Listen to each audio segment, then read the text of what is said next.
Welcome back to Capitol Review. I'm Mark Hall. Joining us now is Dr. Omekongo Dibinga. He's a political science professor at American University and also the founder of Upstander International, and Republican political strategist Colin Reed, who's a principal with D.C.-based South and Hill. Gentlemen, welcome back to Capitol Review.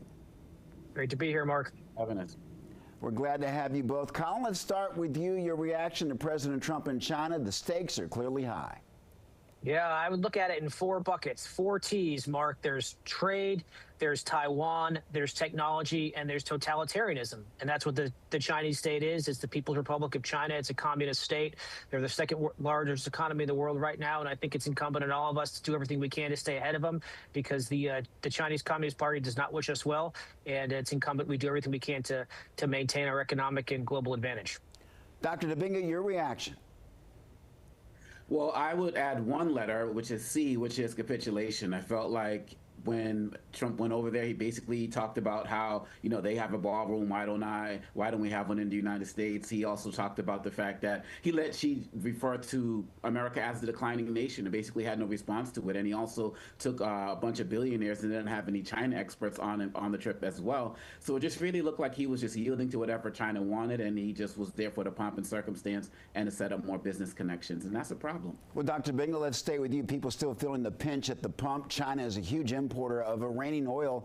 Is the pressure on President Trump to get China to pressure Iran to cut a deal?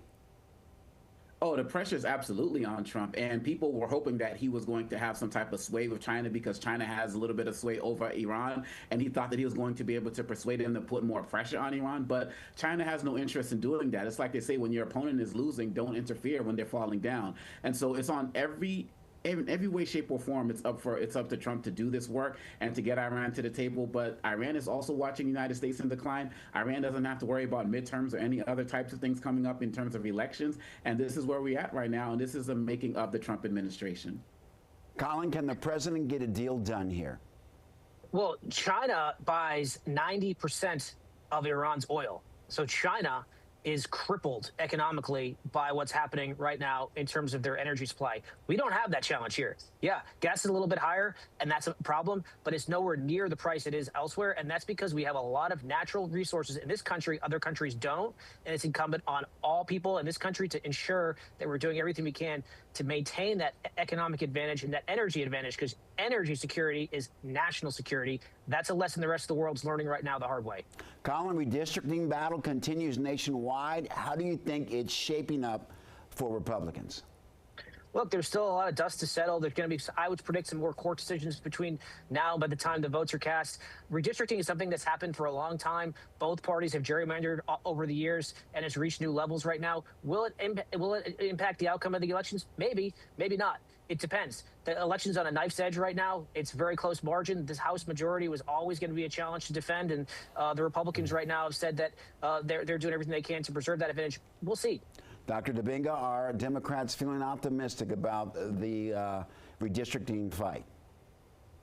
Democrats are optimistic, but indeed, it's been a real blow of what's happening with the Supreme Court decision, the Calais decision as well. Some people are saying we're in Jim Crow 2.0. Some people are saying it's John Crow because of John Roberts, who's always been interested in dismantling voting rights for black people in this country. And the fact of the matter is, what's happening right now, these redistricting efforts are supposed to happen after a census, but this is once again Republicans bowing to Trump's will, who said he's entitled to have more seats. And so they have decided to usher in this racial era of disempowering black people, and they are going full force. But with that, Democrats are still focused on these midterms, and I believe that Democrats can still be successful if we keep pushing forward. Quickly, Dr. Dibinga, do Democrats have the momentum heading into the midterms? Oh, Democrats absolutely have the momentum, especially with all of the elections last year where they swept so many elections or performed better than expected. And now there's just a lot of anger. You know, Colin mentioned, you know, gas prices and the like and where they are right now. They're only going to rise as we get into the summer season as well. And so when you look at Iran, when you look at the gerrymandering, when you look at Democrats mad at Trump not focused on affordability, who said he doesn't care about America's finances, he's writing the ads for Democrats himself. Quickly, Colin, your response. Look, if this Iran war comes to a conclusion soon, things are going to go back to hopefully a point of where they are, and then Republicans have a really strong economic message to run on. But there's a lot of big unknowns between now and then. Colin Reed, Dr. Omekongo Dibinga, thank you both for joining us.